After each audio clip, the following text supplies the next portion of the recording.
Okay, so last time we started talking about general discrete probability distributions, which basically it's just any way of distributions.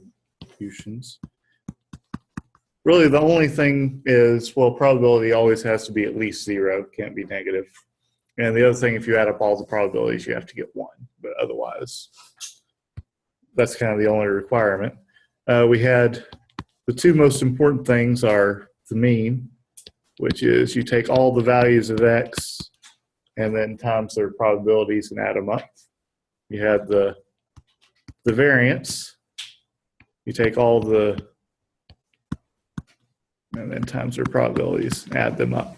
And we talked about, like on Excel, how do you, because Excel will not do this standard deviation or variance for you. You kind of have to do it. I mean, you have to actually make the columns and tell it what to do. But we did that last time. All right. And then we also talked about the binomial distribution, which is the most common one. So what it is you're repeating some process over and over in times. You know that the probability of success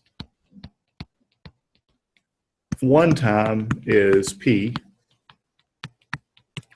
Then what the distribution tells you is what's the probability of getting exactly like K successes. So exactly.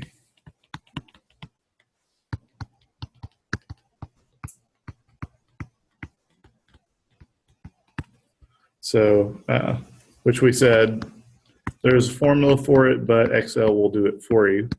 So it's binom dist K and P, and this is either 0 or 1. 0 if you want the exactly, 1 means you want that number or less, right? Okay. Let me go ahead and tell you the other one, and then we'll jump into the homework. So the one we didn't get to last time was the Poisson distribution.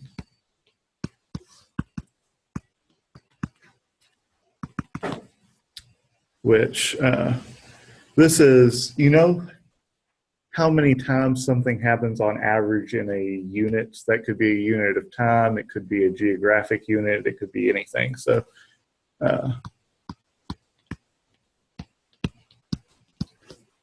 somehow you know on average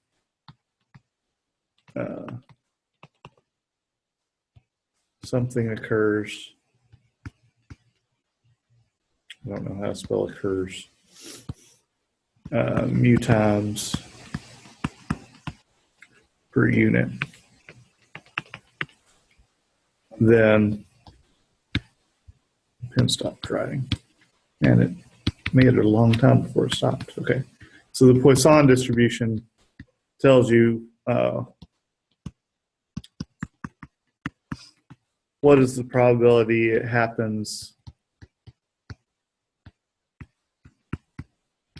exactly X times in a unit. All right, so let's say, again, we don't have any like basketball players in here, do we? So Taylor's going to take up basketball. We're going to say Taylor on average scores. Well, Taylor, you aren't going to be the star player. You're going to score 15 points per game. Is that okay? All right. So Poisson distribution would tell us something like, okay,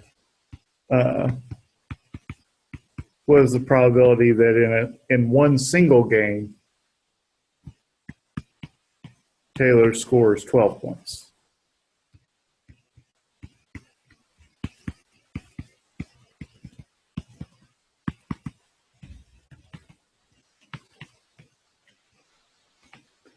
And again, there's a formula for it, but Excel will do it for you. So we're going to do that.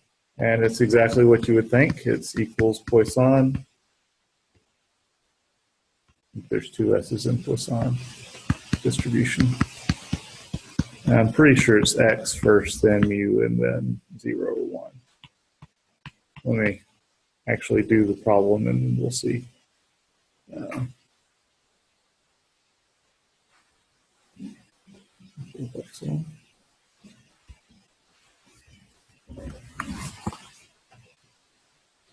So if I say equals Poisson dist,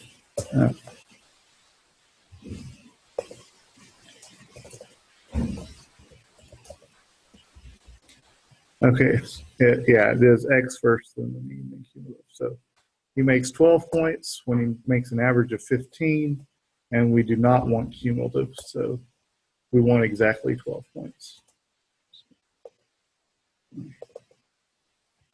Okay, how do I get it to show you the whole thing at once? Let me make the column a lot wider.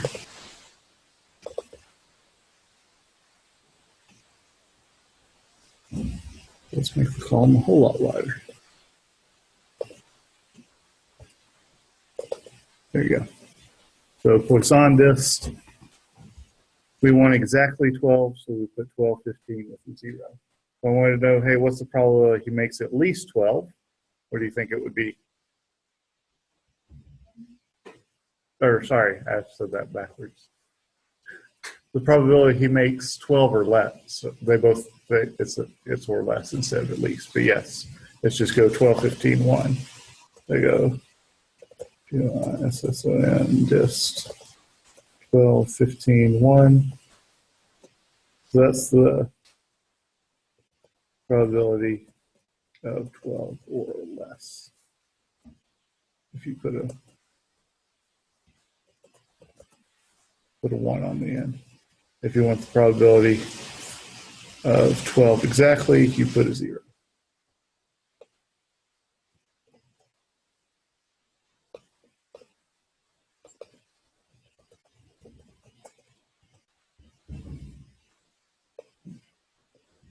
Okay, easy enough. So again, these are really easy if you let Excel do the work for you. If the problem with MathXL, the website MathXL, is that if you do view an example, it's going to show you how to do it by hand.